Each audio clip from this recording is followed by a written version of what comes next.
The Capitol, advocates are pushing for a bill called the Clean Slate Act, first introduced in 2020, but it's never passed both chambers. Our Capitol correspondent Mel Taligi explaining what it is and why it's back on the table.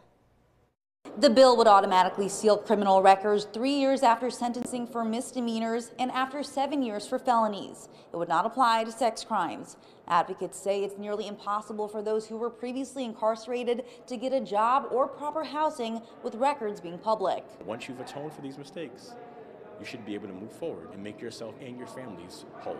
Senator Jamal Bailey says everyone deserves a second chance, and passage of the bill will lead to lower recidivism rates. You want to stop people from committing crimes, give them a job. You want to make sure you keep people off the street, give them a job.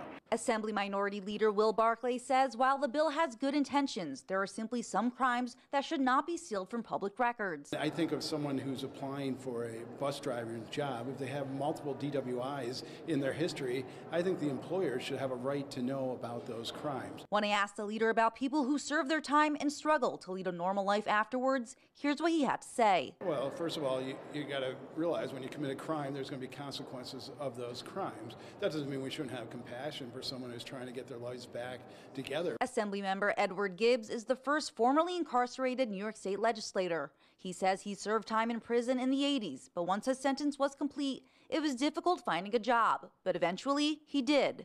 I worked for the law firm for about 10 years, got myself together, educated, and started doing wonderful things in my community, and I am here today because of that.